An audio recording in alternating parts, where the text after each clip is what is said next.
ಓಂ ನಮಃ ಸೂರ್ಯಾಯ ಚಂದ್ರಾಯ ಮಂಗಳಾಯ ಬುಧಾಯ ಚ ಗುರು ಶುಕ್ರ ಶನಿಭ್ಯಶ್ಚ ರಾಹುಕೇತುವೇ ಕುರ್ವಂತು ಸರ್ವೇ ಮಮ ಸುಪ್ರಭಾತಂ. ಶ್ರೀ ಗುರುಭ್ಯೋ ನಮಃ ಹರಃ ಓಂ. ಸಮಸ್ತ ತುಳಸಿ ವೀಕ್ಷಕರಿಗೆ ಶಿವಸ್ವಾಮಿ ಗುರುಜಿಯ ಅನಂತ ನಮಸ್ಕಾರಗಳು. ಸ್ನೇಹಿತರೆ, ತಮಗೆಲ್ಲರಿಗೂ ಕೂಡ ಸ್ವಾಹ ಅರ್ಪಿಸುವ ಭಾನುವಾರದ ದಿನ ಭವಿಷ್ಯದ ಕಾರ್ಯಕ್ರಮಕ್ಕೆ ಸ್ವಾಗತ ಮತ್ತು ಸುಸ್ವಾಗತ. ಹಾಗೆ ಪ್ರತಿಯೊಂದು ಕೂಡ ನಾನು ಪ್ರತಿ ದಿವಸ ಹೇಳ್ತಾ ಇದ್ದೇನೆ, ಒಮ್ಮೆ ಸ್ವಾಹ ಸ್ಟೋರ್ನ ಭೇಟಿ ಮಾಡಿ. ಕೆಳಗಡೆ ಡಿಸ್ಕ್ರಿಪ್ಷನ್ ಬಾಕ್ಸಲ್ಲಿ ನಮ್ಮ ವೆಬ್ಸೈಟ್ ಲಿಂಕ್ ಇದೆ, ಅಂದರೆ ಸ್ವಾಹದ ಲಿಂಕ್ ಇದೆ. ತಾವು ಕ್ಲಿಕ್ ಮಾಡಿ ನಿಮ್ಮೆಲ್ಲ ಕೂಡ ಏನೇನು ಆಪ್ಷನ್ಸ್ ಬೇಕೋ ಎಲ್ಲ ಪ್ರತಿಯೊಂದು ಕೂಡ ಜೆನ್ಯೂನ್ ಆಗಿರ್ತಕ್ಕಂಥ ಪ್ರಾಡಕ್ಟ್. ಅಗರಬತ್ತಿಗಳು, ಹಾಗೆ ದೊಡ್ಡ ಧೂಪಗಳು, 24 ಗಂಟೆ ಧೂಪ ಉರಿತಕ್ಕಂಥದ್ದು, ದೊಡ್ಡ ಧೂಪಗಳು, ದೇವಸ್ಥಾನಗಳಲ್ಲಿ ಇರ್ತಕ್ಕಂಥ ಧೂಪಗಳು ದೊಡ್ಡದಾಗಿರ್ತಕ್ಕಂಥದ್ದು ಎಲ್ಲ ಕೂಡ ಅವೈಲಬಿಲಿಟಿ ಸಿಗುತ್ತೆ. ಈವನ್ ಅರಿಶಿಣ ಕುಂಕುಮ ಬಹಳಷ್ಟು ಪ್ಯೂರ್ ಆಗಿರ್ತಕ್ಕಂಥದ್ದು. ಖಂಡಿತ ಉಪಯೋಗಿಸಿ. ನಾನು ಪ್ರತಿಯೊಬ್ಬರು ಮಹಿಳೆಗೆ ಹೇಳ್ತಾ ಇರ್ತೇನೆ, ನಾವು ಕುಂಕುಮ ಅರಿಶಿಣವನ್ನು ಶುದ್ಧತೆಯಾಗಿರ್ತಕ್ಕಂಥದ್ದನ್ನು ಉಪಯೋಗಿಸಿ. ತುಂಬ ವೆರೈಟೀಸ್ ಆಫ್ ಕುಂಕುಮ ಅರಿಶಿಣ ಬರ್ತದೆ. ಅದರಲ್ಲಿ ಸ್ವಾಹ ಪ್ರಾಡಕ್ಟ್ಗಳು ಕೂಡ ಬಹಳ ವಿಶೇಷವಾಗಿರ್ತಕ್ಕಂಥ ಒಂದು ಪ್ರಾಡಕ್ಟು. ಉಪಯೋಗಿಸಿ. ಅದರ ಸ್ವಾಹದ ಸ್ವಾದವನ್ನು ಒಮ್ಮೆ ನೀವು ಸವಿರಿ, ಅದರ ಗುಣ ಏನು ಅಂತ ಗೊತ್ತಾಗ್ತದೆ. ಭಾನುವಾರ ಈ ದಿನ ಮೊದಲು ದ್ವಾದಶ ರಾಶಿಗಳ ಫಲಾನುಫಲಗಳು ತಿಳ್ಕೊಂಡು, ತದನಂತರ ಮುಖ್ಯ ವಿಚಾರವಾಗಿ ನಾವು ಲಾವಂಚ ಬೇರಂತ ನೋಡಿದ್ದೀವಿ. ಲಾವಂಚ ಗಿಡ ಆ್ಯಕ್ಚುಲಿ ಅದರ ಬೇರಿನ ಮಹತ್ವ ಹೇಗಿರುತ್ತೆ, ಇದನ್ನು ಯಾವ ರೀತಿ ನಾವು ಉಪಯೋಗ ಮಾಡ್ಕೋಬೇಕು ಅಂತಕ್ಕಂಥದ್ದನ್ನು ತಿಳಿಸ್ಕೊಡ್ತಾನೆ. ಸ್ನೇಹಿತರೆ, ಮೊದಲು ಪಂಚಾಂಗವನ್ನು ಶ್ರವಣವನ್ನು ಮಾಡಿ ದ್ವಾದಶ ರಾಶಿಗಳ ಫಲಾನುಫಲಗಳು ಹೇಗಿರುತ್ತೆ ತಿಳ್ಕೊಳ್ತಕ್ಕಂಥ ಕೆಲಸವನ್ನು ಮಾಡೋಣ. ಭಾನುವಾರ ಅಷ್ಟಮಿ ತಿಥಿ ಇರತಕ್ಕಂಥದ್ದು, ಶುಕ್ಲ ಪಕ್ಷ, ವೈದ್ಯುತಿ ಯೋಗ, ವಿಷ್ಟಿ ಹಾಗೆ ಭವಕರಣ ಇರತಕ್ಕಂಥ ಸಮಯ. ಚಂದ್ರ ಅನುರಾಧ ನಕ್ಷತ್ರ ವೃಶ್ಚಿಕ ರಾಶಿಯಲ್ಲಿ ಸ್ಥಿತವಾಗಿದ್ದು, ಇವತ್ತಿನ ಕಾಲಮಾನವನ್ನು ನೋಡೋದಾದರೆ ರಾಹುಕಾಲ ಸಂಜೆ 4 ಗಂಟೆ 58 ನಿಮಿಷದಿಂದ 6 ಗಂಟೆ 30 ನಿಮಿಷದವರೆಗೂ.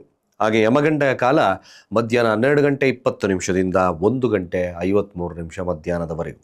ಹಾಗೆ ಗುಳಿಕ ಕಾಲ ಮಧ್ಯಾಹ್ನ 3 ಗಂಟೆ 25 ನಿಮಿಷದಿಂದ 4 ಗಂಟೆ 58 ನಿಮಿಷ ಸಾಯಂಕಾಲದವರೆಗೂ.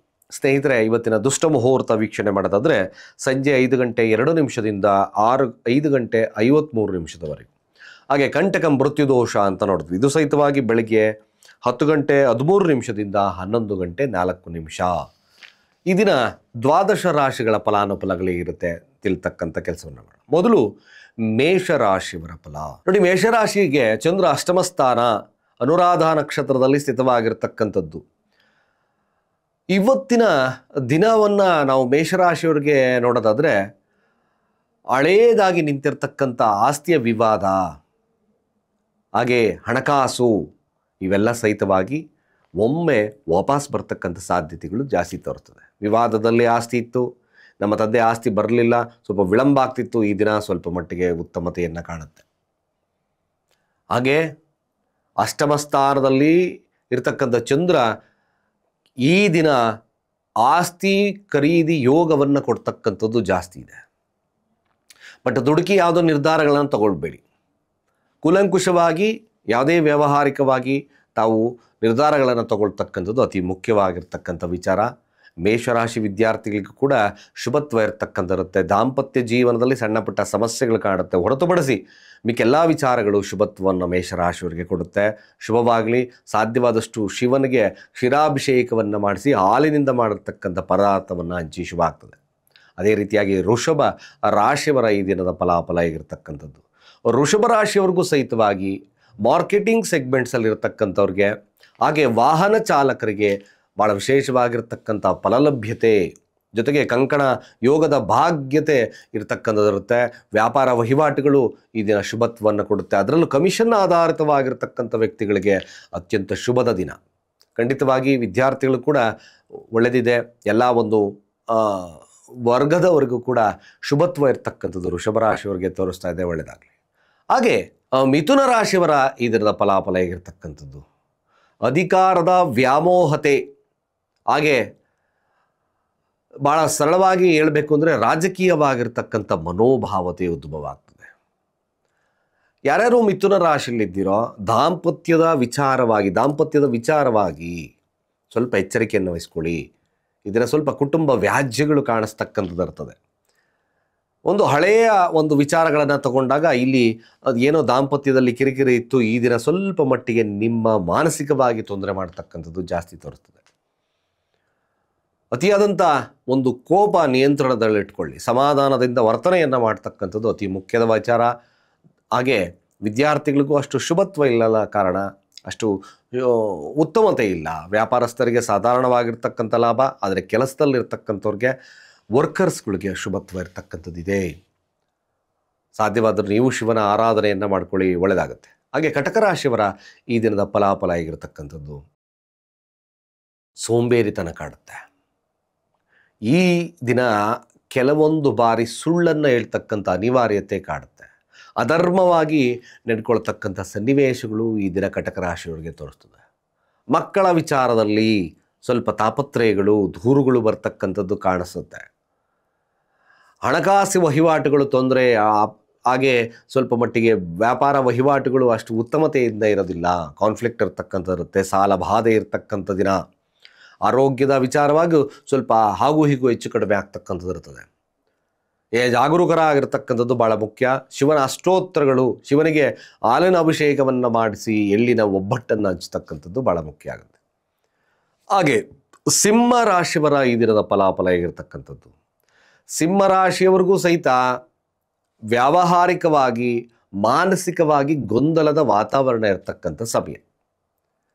ಮನೆಯ ವಾತಾವರಣ ಸ್ವಲ್ಪ ಕಿರಿಕಿರಿಯಿಂದ ಇರತಕ್ಕಂಥಿರುತ್ತೆ. ದಾಂಪತ್ಯದಲ್ಲಿ ನೀವು ಸ್ವಲ್ಪ ಮಟ್ಟಿಗೆ ಸಮಸ್ಯೆಯನ್ನು ಎದುರಿಸ್ತೀರಾ. ಈ ದಿನ ಅಫ್ಕೋರ್ಸ್ ಮನೆಯನ್ನು ಬಿಟ್ಟು ದೂರ ಹೋಗ್ತಕ್ಕಂಥ ಸನ್ನಿವೇಶ, ಅಂದರೆ ಅರ್ಥಾತ್ ಮನೆ ನೆಮ್ಮದಿಲ್ಲ, ಬೇಡಪ್ಪ ಸ್ವಲ್ಪ ಆಚೆ ಹೋಗ್ಬೇಡ ಅಂತಕ್ಕಂಥದ್ದು ಜಾಸ್ತಿ ಹೇಳುತ್ತೆ. ವ್ಯಾವಹಾರಿಕವಾಗಿರ್ತಕ್ಕಂಥವ್ರಿಗೆ ಸಾಧಾರಣವಾಗಿರ್ತಕ್ಕಂಥ ಫಲಾನುಫಲಗಳಿರ್ತಕ್ಕಂಥದ್ದಿದೆ. ಯಾರ್ಯಾರು ಸಿಂಹರಾಶಿಯಲ್ಲಿದ್ದೀರೋ ಭೂಮಿಯ ವಿಚಾರದಲ್ಲಿ ತಾವು ಏನಾದರೂ ನಿರ್ಧಾರಗಳನ್ನು ತಗೋಬೇಕು ಅಥವಾ ನಾವು ಸೈಟ್ ಖರೀದಿ ಮಾಡಬೇಕು ಅಂತಕ್ಕಂಥವ್ರು ಸ್ವಲ್ಪ ಕೂಲಂಕುಷವಾಗಿ ಈ ದಿನ ಸ್ವಲ್ಪ ತಲೆಯಲ್ಲಿ, ಅಂದರೆ ವ್ಯಾವಹಾರಿಕವಾಗಿ ಮನೋಭಾವನೆ ಇಟ್ಕೊಂಡು ಮಾಡ್ತಕ್ಕಂಥದ್ದು ಭಾಳ ಮುಖ್ಯ. ಇಲ್ಲಾಂದರೆ ಸ್ವಲ್ಪ ಕಾನ್ಫ್ಲಿಕ್ಟ್ ಇರ್ತಕ್ಕಂಥ ಸನ್ನಿವೇಶ ಬರ್ತದೆ, ಎಚ್ಚರ. ಅದೇ ರೀತಿಯಾಗಿ ಕನ್ಯಾ ರಾಶಿಯವರ ಈ ದಿನದ ಫಲಾಫಲ ಆಗಿರ್ತಕ್ಕಂಥದ್ದು, ಕನ್ಯಾ ರಾಶಿಯವರಿಗೆ ಯಾವುದೂ ಕೆಲಸಗಳ ಒಂದು ಪ್ರಯತ್ನ, ಅಂದರೆ ಅಧಿಕವಾಗಿರ್ತಕ್ಕಂಥ ಪ್ರಯತ್ನ, ಇದರ ಮೇಲೆಗೆ ನಿಮ್ಮ ಜೀವನದ ಇರ್ತಕ್ಕಂಥದ್ದು ಇರುತ್ತೆ. ವ್ಯಾಪಾರ ವಹಿವಾಟುಗಳು ಸಾಧಾರಣವಾಗ್ತದೆ. ಅನೇಕ ರೀತಿಯಾದಂಥ ಕಷ್ಟ ಇದ್ದರೂ ಸಹಿತವಾಗಿ ಅಷ್ಟು ಉತ್ತಮ ಫಲಗಳನ್ನು ನೋಡಲಿಕ್ಕಾಗೋದಿಲ್ಲ. ಮಾತುಕತೆ, ಮದುವೆ ಮಾತುಕತೆಯಲ್ಲಿ ಸ್ವಲ್ಪ ವಿಳಂಬತೆಯನ್ನು ತೋರಿಸ್ತಕ್ಕಂಥದ್ದಿದೆ.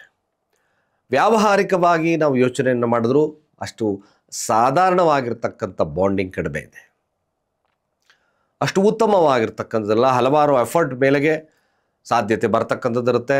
ಶನಿಯ ಮಂತ್ರಗಳನ್ನು ಓಂ ಶಂ ಶನೇಶ್ವರಾಯ ನಮಃ ಮಂತ್ರಗಳನ್ನು ಪಠನೆ ಮಾಡಿ ಶುಭ ಆಗುತ್ತೆ. ಅದೇ ರೀತಿಯಾಗಿ ತುಲಾರಾಶಿಯವರ ಈ ದಿನದ ಫಲಾಫಲ ಆಗಿರ್ತಕ್ಕಂಥದ್ದು, ಹಣಕಾಸು ವಹಿವಾಟುಗಳು, ಕೆಲಸ ಕಾರ್ಯಗಳು ಶುಭತ್ವವನ್ನು ಕೊಡುತ್ತೆ. ಚೆನ್ನಾಗಿರ್ತಕ್ಕಂಥ ದಿನ, ವೃದ್ಧಿಯ ದಿನ.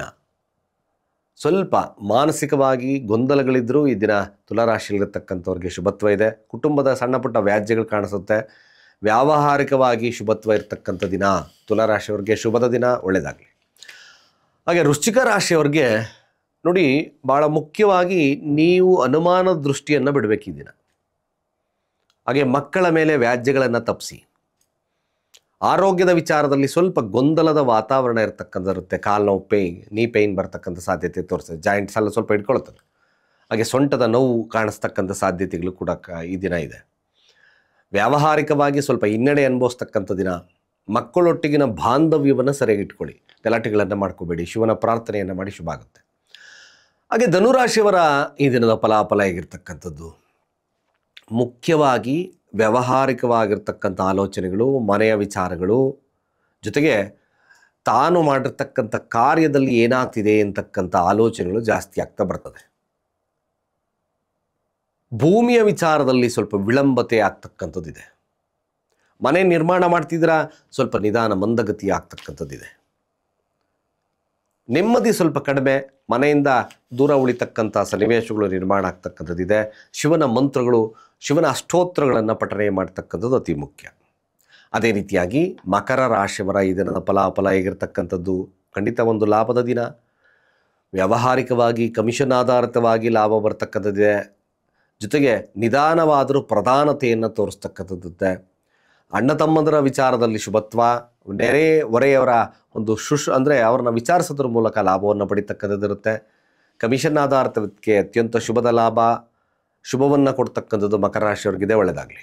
ಅದೇ ರೀತಿಯಾಗಿ ಕುಂಭರಾಶಿಯವರ ಈ ದಿನದ ಫಲಾಫಲ ಹೇಗಿರ್ತಕ್ಕಂಥದ್ದು. ಕುಂಭರಾಶಿಯವರಿಗೆ ನೋಡಿ, ಹಣದ ವಿಚಾರದಲ್ಲಿ ಸ್ವಲ್ಪ ಮಟ್ಟಿಗೆ ಶುಭತ್ವ, ಅಧಿಕಾರದಲ್ಲಿ ಶುಭತ್ವ ಇರ್ತಕ್ಕಂಥದ್ದು ಕುಂಭರಾಶಿಯಲ್ಲಿರ್ತಕ್ಕಂಥವ್ರಿಗೆ.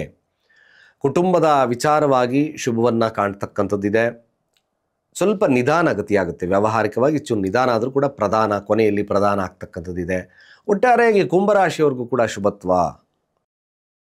ಕೊನೆಯದಾಗಿ ಮೀನರಾಶಿಯವ್ರಿಗೆ ಸ್ವಲ್ಪ ನಷ್ಟವನ್ನು ಅನುಭವಿಸ್ತಕ್ಕಂಥದ್ದು ಜಾಸ್ತಿ ತೋರಿಸ್ತದೆ. ದೂರ ಪ್ರಯಾಣದಲ್ಲಿ ವಿಳಂಬತೆ ತೋರಿಸ್ತಕ್ಕಂಥದ್ದಿದೆ. ತಂದೆಯೊಟ್ಟಿಗಿನ ವ್ಯಾಜ್ಯಗಳಾಗ್ತಕ್ಕಂಥದ್ದು ಸಾಧಾರಣವಾಗಿ ಬರ್ತಕ್ಕಂಥದ್ದು ಮೀನರಾಶಿಯವರಿಗೆ ತೋರಿಸ್ತದೆ. ವ್ಯಾವಹಾರಿಕವಾಗಿ ನಷ್ಟವನ್ನು ಅನುಭವಿಸ್ತೀರಿ. ನಿಮ್ಮ ಒಂದು ಮನಸ್ಥಿತಿಯನ್ನು ಕಂಟ್ರೋಲ್ ಮಾಡ್ಕೊಳ್ತಕ್ಕಂಥದ್ದು ಅತಿ ಮುಖ್ಯ. ಯಾವುದೇ ಒಂದು ಸಹಾಯವನ್ನು ಅಪೇಕ್ಷೆ ಮಾಡಲಿಕ್ಕೆ ಹೋಗಬೇಡಿ. ಸ್ವಪ್ರಯತ್ನ ಮಾತ್ರ ನಿಮ್ಮ ಗೆಲುವನ್ನು ತರ್ತಕ್ಕಂಥದ್ದಿದೆ. ಸ್ವಲ್ಪ ಲೇಸಿನೆಸ್ ಎಲ್ಲ ಕಾಡ್ತಕ್ಕಂಥದ್ದಿರೋದ್ರಿಂದ ಗುರುರಾಯರ ಕುರಿತು ನಾಮಸ್ಮರಣೆಯನ್ನು ಮಾಡ್ಕೊಳ್ಳಿ, ಶುಭ ಆಗುತ್ತೆ. ಇಷ್ಟು ದ್ವಾದಶ ರಾಶಿಗಳ ಫಲಾನುಫಲಗಳು. ನೀವು ನೋಡ್ಬೋದು, ಲಾವಂಚ ಅಂತ ಕೂಡ ನೀವು ಗೂಗಲಲ್ಲಿ ನೋಡಿದ್ರೆ ಲಾವಂಚ ಬೇರು ಸಿಗುತ್ತೆ. ಆ ಲಾವಂಚ ಬೇರು ಬಹಳ ಮುಖ್ಯವಾಗಿ ವಿದ್ಯಾರ್ಥಿಗಳಿಗೆ ಹಾಗೆ ಸೌಂದರ್ಯವರ್ಧಕ ಅಂತ ಕೂಡ ಕರೆದ್ವಿ. ನಾವು ಗ್ರಂಥಿಗೆ ಅಂಗಡಿಗಳಲ್ಲಿ ತಾವು ವಿಚಾರಿಸಿದ್ರೆ ಈ ಲಾವಂಚ ಬೇರು ಸಿಗ್ತಕ್ಕಂಥದ್ದಿದೆ. ಇದನ್ನು ತುಪ್ಪದಲ್ಲೇ ಅದ್ದಿ ಉರಿಸೋದ್ರಿಂದ ಏನಾಗುತ್ತೆ, ಮಕ್ಕಳ ಬುದ್ಧಿವಂತಿಕೆ ಮ್ಯಾಕ್ಸಿಮಮ್ ಆಕ್ಟಿವೇಟ್ ಆಗ್ತದೆ. ಹಾಗೆ ಯಾರು ಸ್ವಲ್ಪ ಗುಡುಗಳೇ ನನಗೆ ಯಾಕೋ ಸೌಂದರ್ಯ ಕೊರತೆ ಇದೆ, ಸ್ವಲ್ಪ ಮಟ್ಟಿಗೆ ಅಷ್ಟು ಉತ್ತಮ ಒಂದು ಫೇಸ್ ಇಲ್ಲ, ಅಷ್ಟೊಂದು ಇದಿಲ್ಲ ಅಂತಕ್ಕ ಚಾರ್ಮ್ನೆಸ್ ಇಲ್ಲ ಅಂತಕ್ಕಂಥವ್ರು ಖಂಡಿತವಾಗಿ ಸರಳವಾಗಿ ಏನು ತುಪ್ಪದಲ್ಲಿ ಉರಿಸಿ ಆ ಒಂದು ದ್ರವ್ಯವನ್ನು ಅಂದರೆ ಆ ಸುಗಂಧವನ್ನು ತಾವು ತಗೊಳ್ಳೋದ್ರಿಂದ ಯೂಶ್ವಲಿ ನೆಗೆಟಿವ್ಸ್ ಎನರ್ಜಿ ಜೊತೆ ಮುಖ ಸೌಂದರ್ಯ ವಿದ್ಯಾರ್ಜನೆಗೆ ಹತ್ತಿದ ಕೈಯಾಗಿರ್ತಕ್ಕಂಥ ಸರಳ ತಂತ್ರ. ನಮ್ಮ ವಿಡಿಯೋಸ್ನ ಯಾರು ಇನ್ನೂ ನೋಡ್ತಾ ಇಲ್ಲ, ಖಂಡಿತ ಫಾರ್ವರ್ಡ್ ಮಾಡಿ ಬೇಕಾದಷ್ಟು ಜನಗಳಿಗೆ. ಹಾಗೆ ಯಾರು ಸಬ್ಸ್ಕ್ರೈಬ್ ಆಗಿಲ್ಲ, ಸಬ್ಸ್ಕ್ರೈಬ್ ಆಗಿ ನಿಮ್ಮ ಅನಿಸಿಕೆ ಅಭಿಪ್ರಾಯವನ್ನು ಕಾಮೆಂಟ್ ಮಾಡಿ ಅಂತ ಹೇಳ್ತಾ, ಸರ್ವೇ ಜನ ಸುಖಿನೋ ಭವಂತು.